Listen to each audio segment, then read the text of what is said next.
the members of the Consular Corps, House Speaker Suki, and state and local government leaders, Ms. Mentor McNamara, the Chamber of Commerce and Hawaii's business leaders, Admiral Fargo and Admiral Zlatiper, General Bramlett, Admiral Swift, General Logan, General Remington, and fellow flag and general officers past and present, ladies and gentlemen. I'd like to start by saying our thoughts and prayers are with our brothers and sisters in Kaneohe as they work this morning with the Coast Guard, Hawaii Police Department, and other first responders to search the waters off of North Oahu for the two missing CH-53 helicopters with 12 Marines on board. Incidents like this are deeply felt, not only by the entire Joint Force here in Hawaii, but also the community. The Hawaii Ohana, which embraces and envelops all of us in uniform. So my heartfelt condolences go out to the entire Marine Corps team and families of all those involved in the mishap. As these incidents demonstrate, we work in a dangerous business. But as the MAR-4PAC Deputy Commander General Mahoney will tell you, it's vital that we train in all climates so that we can respond to all contingencies in peace and war. And it also reminds those of us in uniform how important it is to be supported by the Military Affairs Council. So I'd like to thank Dave Carey, Cam Kaimula, and members of the MAC for providing this opportunity for those leaders in uniform, government, and business to meet and discuss topics that are important to all of us. I'd also like to thank the MAC for what you do day in and day out, tirelessly communicating how the military in Hawaii directly supports our national security strategy to include the President's ongoing rebalance initiative. Due to the outstanding communications conducted by Governor Ige, Mayor Caldwell, Senator Schatz and Hirono, Representatives Gabbard and Takai, and all of our local and state officials, decision makers in Washington and throughout the region are well aware that Hawaii remains the gateway to America's rebalance to the Indo-Asia-Pacific. Case in point, the recent announcement by the Army to base a squadron of Apache helicopters here later this year. And consider the world-class training ranges in Hawaii.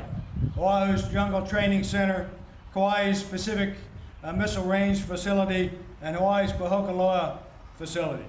Finally, consider the world-class strategic think tanks that are here in Hawaii.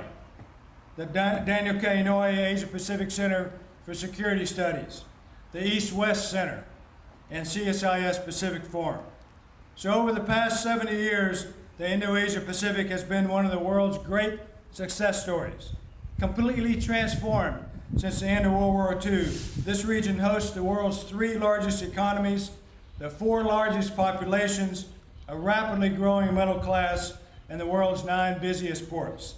Last year, U.S. trade with the Indo-Asia-Pacific region was well over $3 trillion, and U.S. exports to the region account for 3 million American jobs. There is no doubt our nation's economic future is firmly tied to the Indo-Asia-Pacific.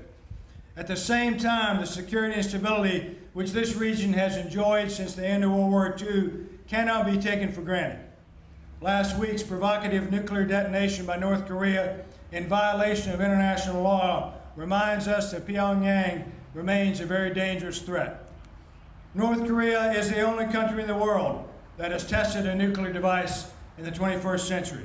Not once, but with last week's test 4 times. It's also the only country in the world that routinely threatens other nations with nuclear attack.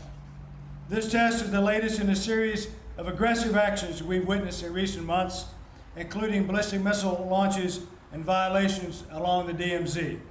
So as I've noted in the past, North Korea's strategic provocations and its refusal to engage in authentic and credible negotiations on denuclearization compel the United States to act in our defense and the defense of our allies.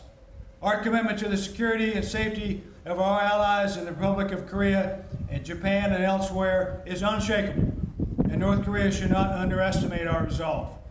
We stand together with the international community, including China, which has roundly criticized North Korea's nuclear test. Security challenges such as North Korea threaten to destabilize the region and reverse the trends of transparency and prosperity that we've all enjoyed. America is rebalancing to the Indo-Asia-Pacific to meet those challenges and reinforce the international rules-based order that has benefited the region for over 70 years, and Hawaii plays a critical role. Hawaii is the only place in the world where all of the component commanders, those service, military, flag, and general officers assigned to a combatant commander, are geographically co-located together. Take the U.S. Southern Command, for example, where I once served as the Director of Operations. Its components are in Arizona, Texas, and Florida. That makes the commute from Hickam to Camp Smith look pretty good. I was saving the line in here for Mayor Caldwell, but I'm not going to deploy. So because all of PACOM's components are here in Hawaii, I'm able to meet with them face-to-face every week, and our staffs are able to work closely as a true joint force. This gives us an extraordinary advantage, and it wouldn't be possible without the continuing dedication and support from Hawaii's community, civic, and industry leadership. In addition to our forces in Hawaii, the presence and capabilities we're bringing forward into this theater are commensurate with the challenges that we face. Just consider what we're doing in the region from the Joint Force perspective. By 2020, 60% of your Navy and Air Force will be committed to the Pacific. And while a quantity has a quality all its own, many of those forces will be completely modernized. Consider the new platforms and equipment that we already are seeing coming. Our most advanced attack aircraft, the F-22 Raptor, AH-64 Apache helicopter, and we'll be the first to receive the F-35 Lightning II. Additionally, the P-8 Poseidon, our newest anti-submarine war aircraft, is replacing the greatest but aging aircraft our Navy's ever known, the P-3 Orion. Okay, I may be overstating that just a little bit, but I think you get my point. We have the newest MH-60 Romeos replacing Navy legacy helicopters here at Kaneohe Bay, providing a significant improvement to our capabilities in anti-surface and anti-submarine warfare. And perhaps the coolest looking ship ever built, the DDG-1000 Zumwalt class destroyer. They'll be stationed somewhere in the Pacific as well. But it's not just platforms. The United States Army Pacific USPAC, in recognition of the Pacific's importance, is now a 4-star command, and the Army increased its personnel dedicated to the Pacific from 70,000 to 106,000 soldiers. They say that Australia is home to 9 of the 10 most dangerous creatures on the planet. And now that we have over 1,200 devil dogs there in Darwin, Australia has all 10. On every level, we must work together to strengthen civil and military relationships with each other and with other nations in the Indo-Asia-Pacific. The reason why I speak about the Indo-Asia-Pacific so often is because India and other countries that border the Indian Ocean, including our staunch ally Australia, are critical to our theater strategy. The fact that Japan is part of India's exercise Malabar is a great example of how the Indian Ocean, Asia, and the Pacific Ocean are interconnected. We must continue to work with these like-minded nations to safeguard freedom of navigation, to deter conflict, and ensure international law and standards are upheld. The growth and prosperity throughout the Indo-Asia-Pacific is one of history's great success stories, and this has been made possible in large part by the security architecture in the region, supported by 7 decades of American military forward presence and underpinned by America's 5 bilateral treaty partners, Australia, Japan, the Philippines, South Korea, and Thailand. In fact, just this week, the Philippine Supreme Court upheld the Enhanced Defense Cooperation Agreement, or EDCA, between our 2 countries. The EDCA is a mutually beneficial accord that will deepen already strong security ties between the Philippines and the United States.